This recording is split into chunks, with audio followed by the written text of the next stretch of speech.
Chapter 2, Esther Reed. Esther de Bert was born in the city of London on the 22nd of October, 1746, and died at Philadelphia on the 18th of September, 1780. Her 34 years of life were adorned by no adventurous heroism, but were thickly studded with the brighter beauties of feminine endurance, uncomplaining self-sacrifice, and familiar virtue under trials, too, of which civil war is so fruitful. She was an only daughter. Her father, Denis de Bert, was a British merchant, largely interested in colonial trade. He was a man of high character. Descended from the Huguenots, or French Flemings, who came to England on the revocation of the Edict of Nantes, Mr. de Bert's pure and rather austere religious sentiments and practice were worthy of the source whence they came. His family were educated according to the strictest rule of the evangelical piety of their day, the day when devotion, frozen out of high places, found refuge in humble dissenting chapels, the day of Wesley and of Whitefield. Miss de Bert's youth was trained religiously, and she was to the end of life true to the principles of her education. The simple devotion she had learned from an aged father's lips alleviated the trials of youth and brightened around her early grave. Mr. de Bert's house in London, owing to his business relations with the colonies, was the home of many young Americans who at that time were attracted by pleasure or duty to the imperial metropolis. Among these visitors, in or about the year 1763, was Joseph Reed, of New Jersey, who had come to London to finish his professional studies, such being the fashion of the times, at the Temple. Mr. Reed was in the 23rd year of his age, a man of education, intelligence, and accomplishment. The intimacy, thus accidentally begun, soon produced its natural fruits, and an engagement, at first secret and afterwards avowed, was formed between the young English girl and the American stranger. Parental discouragement, so wise that even youthful impetuosity could find no fault with it, was entirely inadequate to break a connection thus formed. They loved long and faithfully. How faithfully, the reader will best judge when he learns that a separation of 5 years of deferred hope, with the Atlantic between them, never gave rise to a wandering wish, or hope, or thought. Mr. Reed, having finished his studies, returned to America in the early part of 1765 and began the practice of the law in his native village of Trenton. His success was immediate and great. But there was a distracting element at work in his heart, which prevented him from looking on success with complacency, and one plan after another was suggested, by which he might be enabled to return and settle in Great Britain. That his young and gentle mistress should follow him to America was a vision too wild even for a sanguine lover.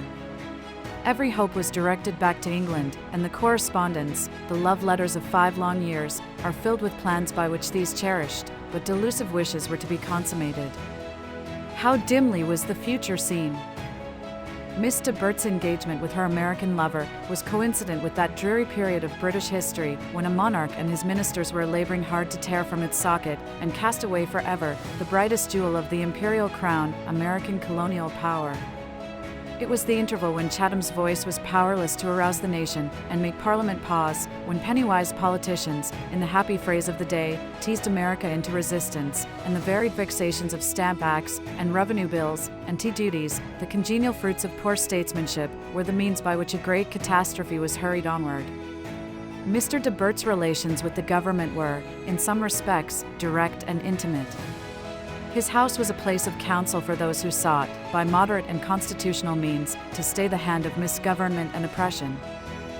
He was the agent of the Stamp Act Congress first, and of the colonies of Delaware and Massachusetts afterwards. And most gallantly did the brave old man discharge the duty which his American constituents confided to him.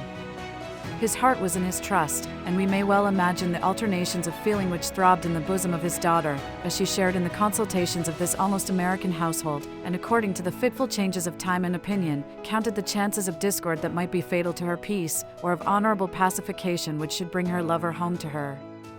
Miss de Bert's letters, now in the possession of her descendants, are full of allusions to this varying state of things, and are remarkable for the sagacious good sense which they develop. She is, from first to last, a stout American. Describing a visit to the House of Commons, in April, 1766, her enthusiasm for Mr. Pitt is unbounded, while she does not disguise her repugnance to George Grenville and Wedderburn, whom she says she cannot bear, because they are such enemies to America. so it is throughout, in every line she writes, in every word she utters, and thus was she, unconsciously, receiving that training which in the end was to fit her for an American patriot's wife. Onward, however, step by step, the monarch and his ministry, he, if possible, more infatuated than they, advanced in the career of tyrannical folly. Remonstrance was vain. They could not be persuaded that it would ever become resistance. In 1769 and 1770, the crisis was almost reached. 5 years of folly had done it all. In the former of these years, the lovers were reunited, Mr. Reed returning on an uncertain visit to England. He found everything, but her faithful affection, changed.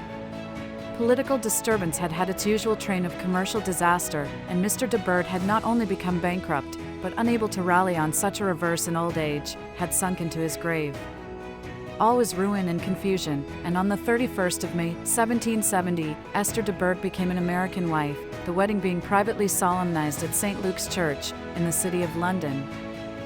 In October, the young couple sailed for America, arriving at Philadelphia in November, 1770. Mr. Reed immediately changed his residence from Trenton to Philadelphia, where he continued to live. Mrs. Reed's correspondence with her brother and friends in England during the next 5 years has not been preserved. It would have been interesting, as showing the impressions made on an intelligent mind by the primitive state of society and modes of life in these wild colonies, some 80 years ago, when Philadelphia was but a large village, when the best people lived in Front Street or on the waterside, and an Indian frontier was within 100 miles of the Schuylkill. They are, however, all lost. The influence of Mrs. Reed's foreign connection can be traced only in the interesting correspondence between her husband and Lord Dartmouth during the years 1774 and 1775, which has been recently given to the public and which narrates, in the most genuine and trustworthy form, the progress of colonial discontent in the period immediately anterior to actual revolution.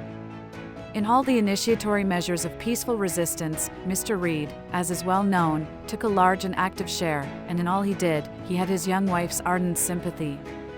The English girl had grown at once into the American matron. Philadelphia was then the heart of the nation. It beat generously and boldly when the news of Lexington and Bunker Hill startled the whole land. Volunteer troops were raised, money in large sums was remitted, much through Mr. Reed's direct agency, for the relief of the sufferers in New England. At last, a new and controlling incident here occurred. It was in Philadelphia that, walking in the State House yard, John Adams first suggested Washington as the national commander-in-chief, and from Philadelphia that in June, 1775, Washington set out, accompanied by the best citizens of the Liberal Party, to enter on his duties. As this memoir was in preparation, the writers I was attracted by a notice of the Philadelphia obsequies of John Q. Adams in March 1848. It is from the New York Courier and Inquirer. That part of the ceremonial which was most striking, more impressive than anything I have ever seen, was the approach through the old State House yard to Independence Hall. I have stood by Napoleon's dramatic mausoleum in the Invalides and mused over the more simple tomb of Nelson, lying by the side of Collingwood, in the crypt of St. Paul's, but no impression was made like that of yesterday. The multitude, for the crowd had grown into one, being strictly excluded from the square, filled the surrounding streets and houses and gazed silently on the simple ceremonial before them. It was sunset, or nearly so, a calm, bright spring evening. There was no cheering, no disturbance, no display of banners, no rude sound of drum. The old trees were leafless, and no one's free vision was disappointed. The funeral escort proper, consisting of the clergy, comprising representatives of nearly all denominations, the Committee of Congress, and the city authorities, in all not exceeding 100, with the body and pall-bearers, alone were admitted. They walked slowly up the middle path from the south gate, no sound being heard at the point from which I saw it, but the distant and gentle music of one military band near the hall, and the deep tones of our ancient bell that rang when independence was proclaimed. The military escort, the company of Washington Greys, whose duty it was to guard the body during the night, presented arms as the coffin went by, and as the procession approached the hall, the clergy and all others uncovered themselves, and if awed by the genius of the place, approached reverently and solemnly. This simple and natural act of respect, or rather reverence, was most touching. It was a thing never to be forgotten. This part of the ceremonial was what I should like a foreigner to see. It was genuine and simple. And throughout, remember, illusion had nothing to do with it.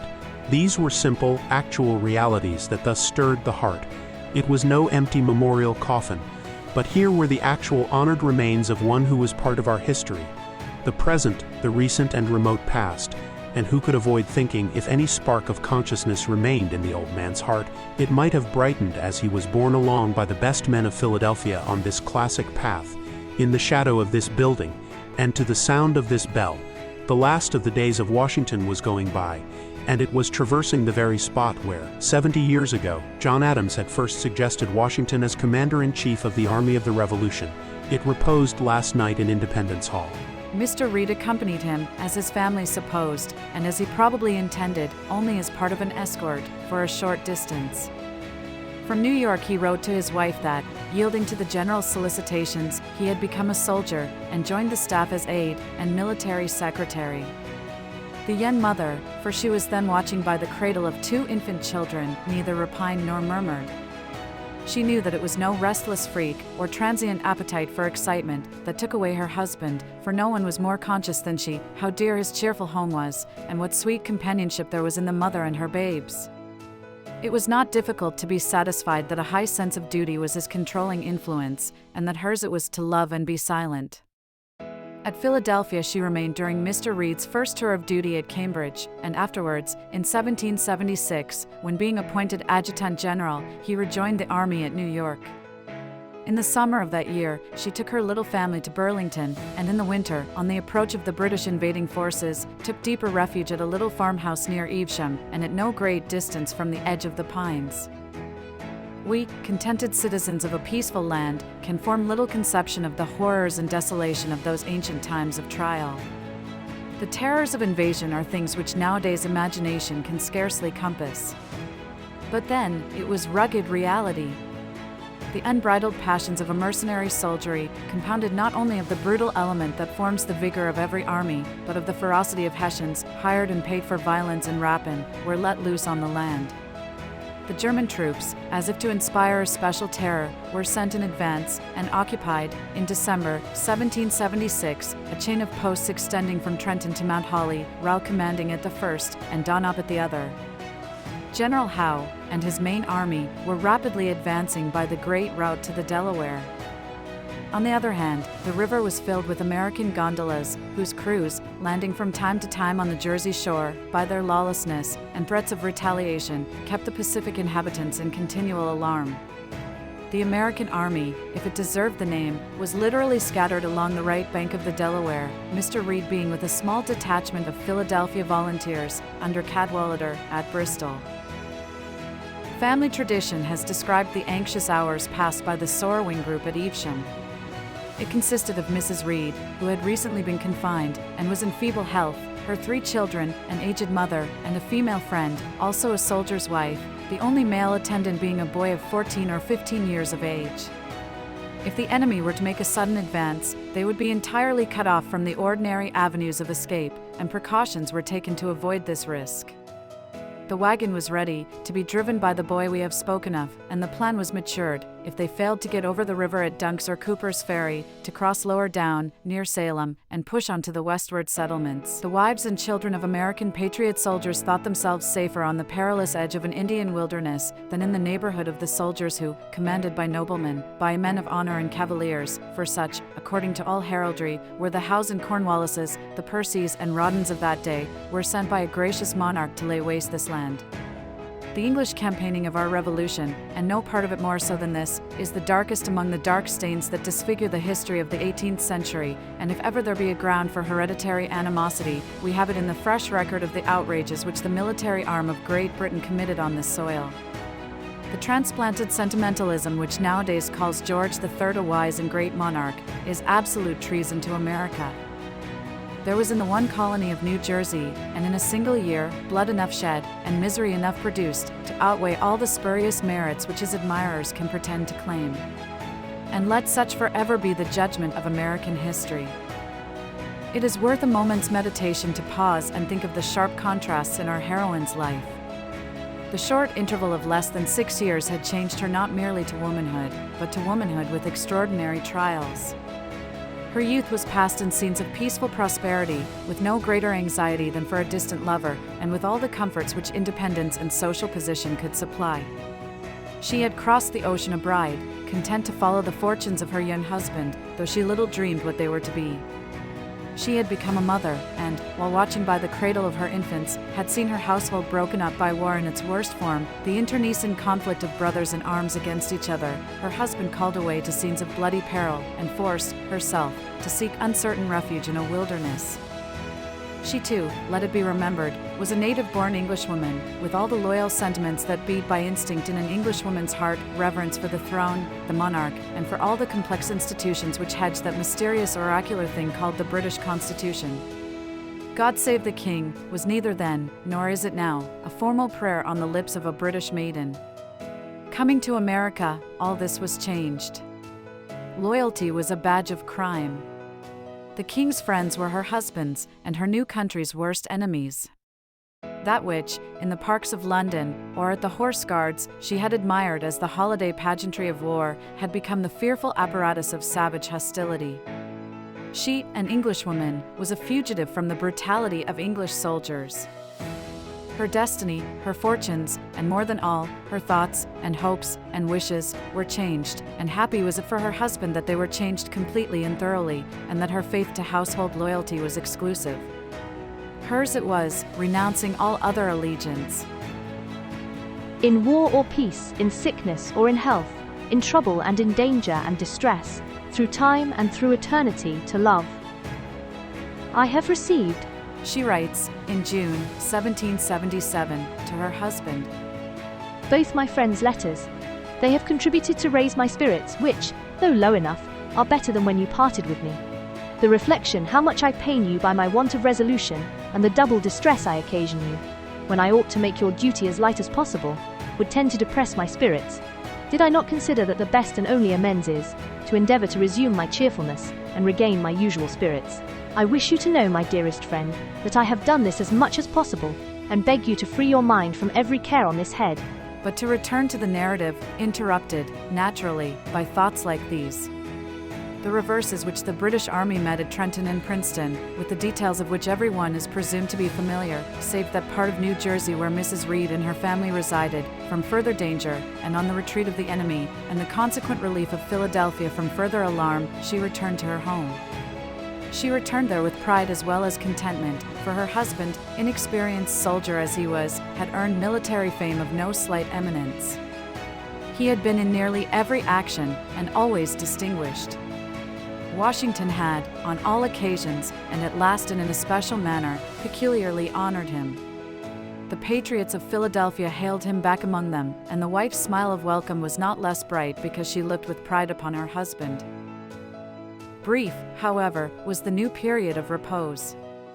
The English generals, deeply mortified at their discomfiture in New Jersey, resolved on a new and more elaborate attempt on Philadelphia, and in July 1777 set sail with the most complete equipment they had yet been able to prepare for the Capes of the Chesapeake.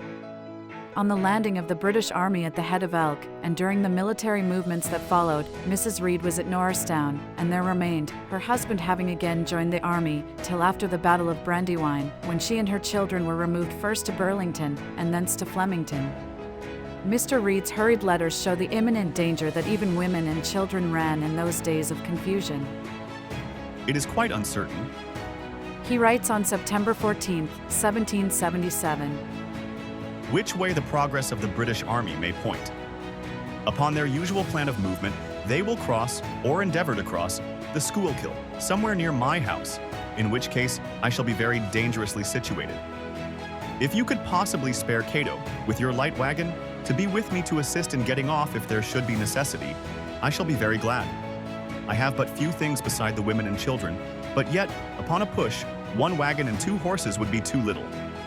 Mrs. Reed's letters show her agonized condition, alarmed as she was, at the continual and peculiar risk her husband was running. A little later, in February 1778, Mrs. Reed says, in writing to a dear female friend, This season which used to be so long and tedious has, to me, been swift, and no sooner come than nearly gone.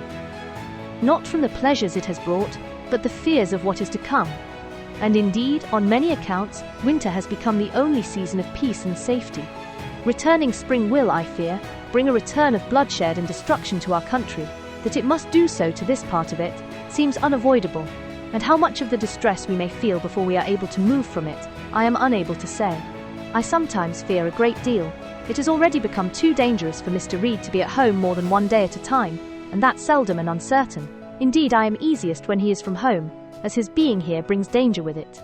There are so many disaffected to the cause of their country that they lie in wait for those who are active, but I trust that the same kind presiding power which has preserved him from the hands of his enemies will still do it. Nor were her fears unreasonable. The neighborhood of Philadelphia, after it fell into the hands of the enemy, was infested by gangs of armed loyalists who threatened the safety of every patriot whom they encountered. Tempted by the hard money which the British promised them, they dared any danger and were willing to commit any enormity. It was these very ruffians and their wily abettors for whom afterwards so much false sympathy was invoked.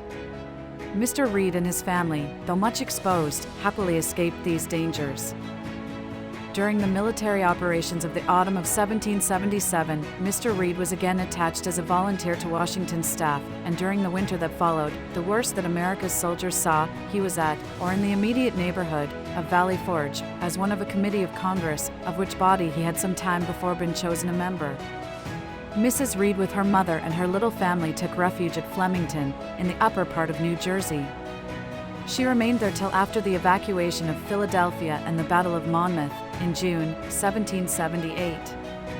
While thus separated from her husband and residing at Flemington, new domestic misfortune fell on her, in the death of one of her children by smallpox.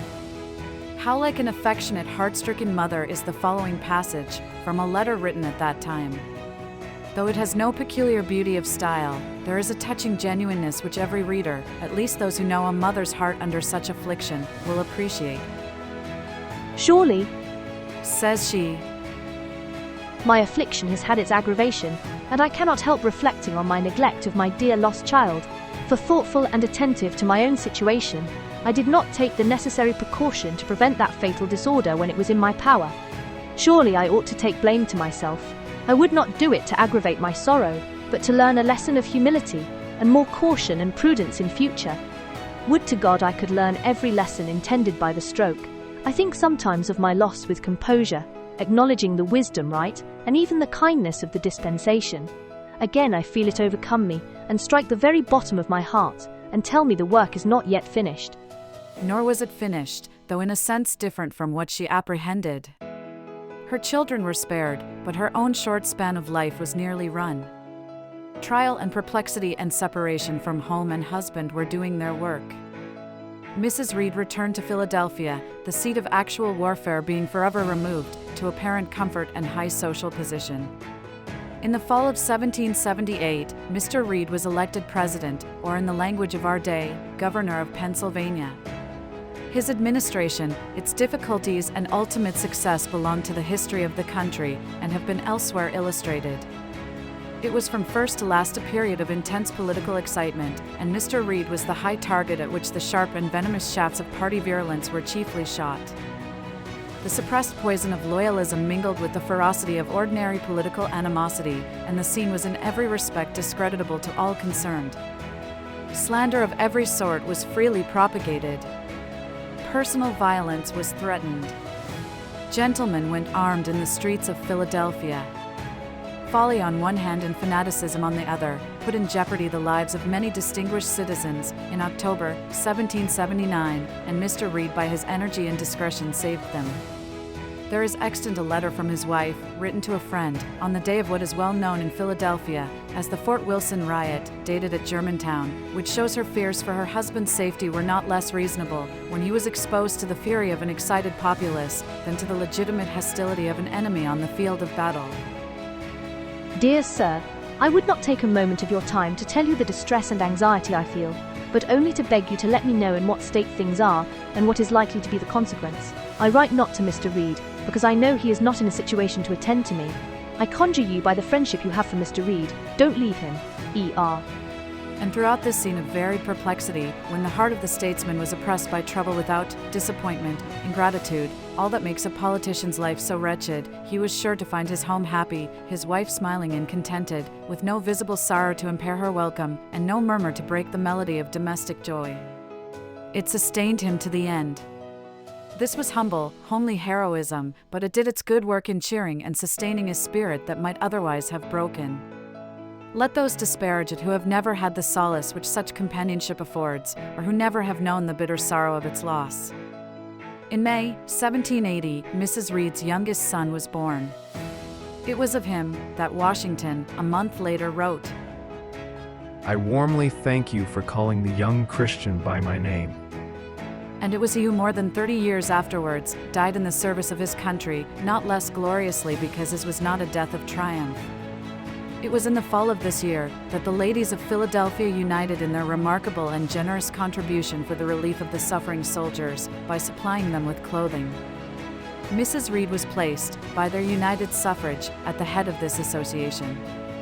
The French Secretary of Legation, Marquis de Marbois, in a letter that has been published, tells her she is called to the office as the best patriot, the most zealous and active, and the most attached to the interest of our country. George Washington Reed, a commander in the U.S. Navy, died a prisoner of war in Jamaica in 1813. He refused a parole, unwilling to leave his crew in a pestilential climate, and himself perished. Notwithstanding the feeble state of her health, Mrs. Reed entered upon her duties with great animation. The work was congenial to her feelings. It was charity in its genuine form and from its purest source, the voluntary outpouring from the heart. It was not stimulated by the excitements of our day, neither fancy fairs nor bazaars, but the American women met, and seeing the necessity that asked interposition, relieved it. They solicited money and other contributions directly, and for a precise and avowed object. They labored with their needles and sacrificed their trinkets and jewelry. The result was very remarkable. The aggregate amount of contributions in the city and county of Philadelphia was not less than $7,500, much of it, too, paid in hard money, at a time of the greatest appreciation.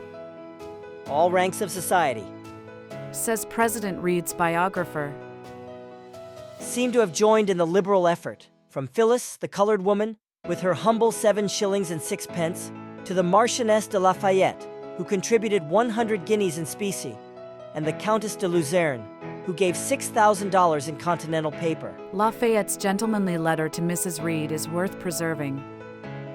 Headquarters, June the 25th, 1780. Madam, in admiring the new resolution, in which the fair ones of Philadelphia have taken the lead, I am induced to feel for those American ladies, who being out of the continent cannot participate in this patriotic measure. I know of one who, heartily wishing for a personal acquaintance with the ladies of America, would feel particularly happy to be admitted among them on the present occasion. Without presuming to break in upon the rules of your respected association, may I most humbly present myself as her ambassador to the Confederate ladies, and solicit in her name that Mrs. President be pleased to accept of her offering. With the highest respect, I have the honor to be, Madam, your most obedient servant, Lafayette. Mrs. Reed's correspondence with the Commander-in-Chief on the subject of the mode of administering relief to the poor soldiers has been already published, and is very creditable to both parties.